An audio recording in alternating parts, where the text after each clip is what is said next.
Magandang hapon sa ating lahat. Isang magandang hapon sa bawat isa, sa mamamayan ng may kawayan. Mga kababayan ko, magandang hapon sa inyo. Ako po, si Sir Pat from Roadside Bible Baptist Church. Ang aking pong layunin sa hapon na ito ay magbahagi lamang po ng libreng pangangaral ng salita ng Diyos. Libreng pangangaral ng salita ng Diyos. Ang tao ay nagkasala sa harapan ng banal at matuwid na Diyos. Ang tao po ay nagkasala sa harapan ng banal at matuwid na Diyos. Sinabi po sa banal na kasulatan in Romans chapter 3 verse 23, "For all have sinned and come short of the glory of God." Ang lahat ay nagkasala. Nagkasala ang lahat ng tao sa Diyos, kung kaya't sa Diyos tayo mananagot. Pananagutan natin ang bawat kasalanan na ginawa natin, kahit ito ay ginawa natin pa sa tao. Kung ginawa natin ito sa kapwa natin, sinasabi ng banal na kasulatan na ang lahat ng kasalanan ay ginawa natin laban sa Diyos. Kung kaya't sa Diyos tayo mananagot. Mga kaibigan, kababayan ko, sa Diyos natin pananagutan ang bawat pagkakasala na ginawa at ginagawa natin. Alam niyo po, nakakatakot sapagkat sa Diyos tayo mananagot. Ang Diyos na perpekto, perpekto ang kaniyang katarungan. Sinasabi sa banal na kasulatan na ang lahat na nagkasala ay mamamatay. Every soul that sinneth, it shall die. Mamamatay. Ngunit ang kamatayan na ito ay hindi lamang pong kamatayang pisikal. Mamamatay ang tao at ang kanyang kaluluwa ay masasadlak sa lawa ng apoy sa impyerno. Mga kaibigan, ang hustisya ng Diyos laban sa ating mga pagkakasala ay ang impyerno. Ang taong nagkasala sa Diyos ay impyerno ang kanyang patutunguhan.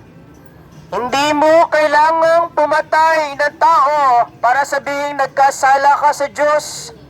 Hindi mo kailangang mag-isip ng masama sa kapwa mo para sabihing nagkasala ka sa Diyos.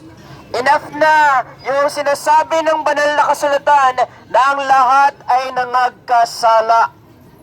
The Bible says in Revelation 21:8, "But the fearful and unbelieving, and the abominable, and murderers, and warmongers, and sorcerers, and idolaters, and all liars shall have their part in the lake which burneth with fire and brimstone."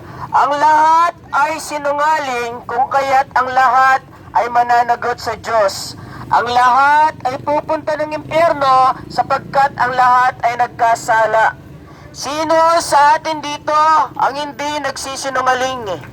Hindi po ba't lahat ay nagkasala at nagsisinungaling? Kaya't matakot po tayo sapagkat ang kabayaran ng kasalanan ay kamatayan.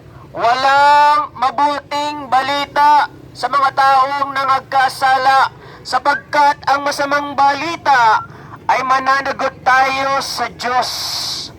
Susumahin ng Diyos na banal at Diyos ng katarungan ang lahat ng ating mga pagkakasala sa araw ng kamatayan, at ang bawat nagkasala na namamatay ay papatawan ng walang hanggang kaparusahan sa lawa ng apoy. Mga kaibigan, naway bigyan tayo ng kaunawaan ng Diyos na lahat tayo ay nagkasala sa Kanya. Walang pag-asa ang tao maliban na lamang ang lumapit sa Panginoong Hesus. Si Jesus ang kaligtasan kaligtasan. Kay Jesus, mayroong kapatawaran. Kay Jesus, mayroong kaligtasan mula sa lawa ng apoy. Ang ating kaluluwa ay maliligtas sa pamamagitan lamang ng tagapagligtas na si Jesus. Si Jesus ay dumating dito sa lupa na buhay ng matuwid. Ibinigay ang kanyang buhay doon sa krus at nalibing at muling nabuhay. Ang dahilan ay sapagkat gayon na lamang ang pag-ibig ng Diyos sa sanlibutan. For God so loved the world that He gave His only begotten Son, that whosoever believeth in Him should not perish, but have everlasting life. Salamat sa Diyos dahil meron tayong pag-asa, ang mabuting balita na si Jesucristo, isang Diyos nagkatawang tao. Nabuhay ng matuwid at ibinigay ang kanyang buhay, ang kanyang dugo na nabuhos sa krus ng Kalbaryo ay panlinis sa ating mga kasalanan laban sa Diyos. O magtiwala lamang sa dugo ni Jesus at mayroong kapatawaran. The Bible says, without shedding of blood, there is no remission of sin. Ang tanong ko sa hapon na ito, humingi ka na ba ng kapatawaran kay Kristo? Huminingi ka na ba ng pagpapatawad, kapatawaran sa iyong mga pagkakasala? Walang kapatawaran kung walang pagsisisi. Manampalataya lamang po kay Jesucristo at tayo ay maliligtas. Walang tutungo sa langit kung hindi dadaan kay Kristo.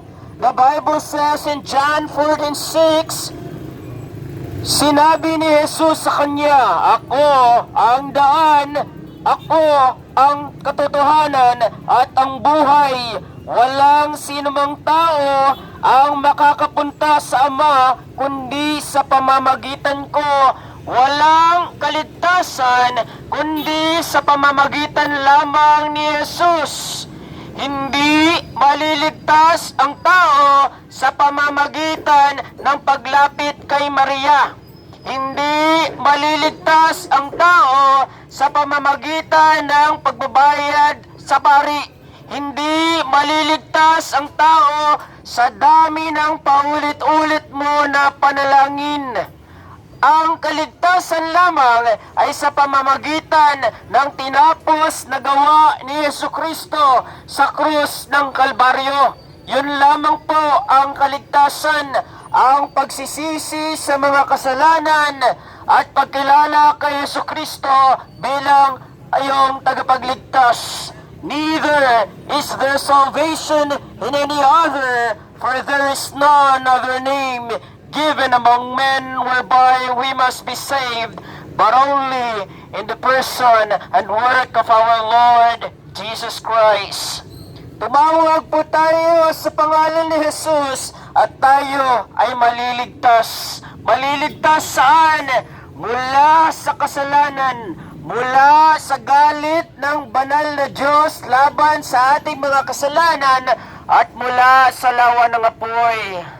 Ayaw mo ba na muling maiugnay ang iyong relasyon sa Diyos?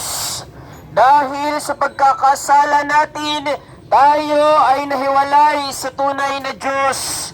Hindi tayo makaparoroon sa tunay na Diyos sa pamamagitan ng mga rebulto. Hindi tayo makaparoroon sa tunay na Diyos sa pamamagitan ng pagsamba sa mga inukitang gawa sa kahoy, batuman. Walang makaparoroon sa Ama kundi sa persona ni Jesucristo at sa tinapos na gawa niya sa krus ng Kalbaryo. Mga kaibigan, ang pag-asa ng tao ay hindi sa lapi. Ang pag-asa ng tao ay hindi ang trabaho mo, hindi ang magandang edukasyon mo, hindi rin ang relihiyon, kundi si Jesucristo ang pinakapag-asa ng tao. Ang pinaka problema ng tao ay kasalanan. Ngunit ito ay nilutas na ni Jesucristo nung siya ay namatay sa krus ng Kalbaryo. Siya ay inilibing at muling nabuhay at kanyang napagwagian ang kasalanan, kamatayan at impyerno at kanyang inaalok, "Come unto me, all ye who labor and are heavy laden, and I will give you rest." Oh mga kaibigan, tanging si Jesucristo lang ang makapagbibigay sa atin ng tunay na kapahingahan mula sa kasalanan, ng tunay na kalayaan mula sa pagkaalipin sa kasalanan. O mga kaibigan, ang panawagan ng banal na kasulatan, God said, God commendeth all men everywhere to repent. Repent. Magsisi tayo sa ating mga pagkakasala at tayo ay papatawarin ng matuwid at tapat na Diyos. O mga kaibigan, walang kaligtasan ni naman kundi sa pamamagitan lamang ni Jesucristo. Hindi kay Buddha, hindi kay Confucius, hindi kay Muhammad, hindi sa Santo Papa, hindi sa kung sino-sinong taong mga ito na namatay at nananatiling patay hanggang ngayon, kundi kay Jesucristo na Diyos na nagkatawang tao, namatay, inilibing at muling nabuhay at inaalok niya sa iyo ang buhay na walang hanggan. For the wages of sin is death. Yes, ang kamatayan ay ang kahuntungan ng kasalanan. Ito ay kabayaran ng kasalanan. Ngunit si Jesucristo, ang pananampalataya kay Jesucristo sa kanyang tinapos na gawa sa krus ng Kalbaryo, ito ay maaaring magbigay sa atin ng buhay na walang hanggan. Lumapit ka kay Jesucristo. Manampalataya, magsisi, lumapit kay Jesus nang mayroong pagtitiwala, pananampalataya kay Jesucristo na siya ay Diyos na nagkatawang tao.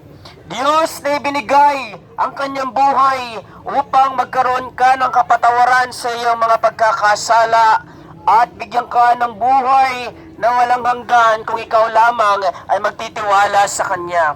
Ang panawagan sa hapon na ito, pagsisisi at pagkilala kay Jesucristo bilang Panginoon at tagapagligtas. For God so loved the world that He gave His only begotten Son, that whosoever believeth in Him should not perish but have everlasting life. For God sent not His Son into the world to condemn the world, but that the world through Him might be saved. He that believeth on Him is not condemned, but he that believeth not is condemned already, because he hath not believed in the name of the only begotten Son of God. Whosoever shall call upon the name of the Lord shall be saved. Whosoever shall call upon the name of the Lord shall be saved.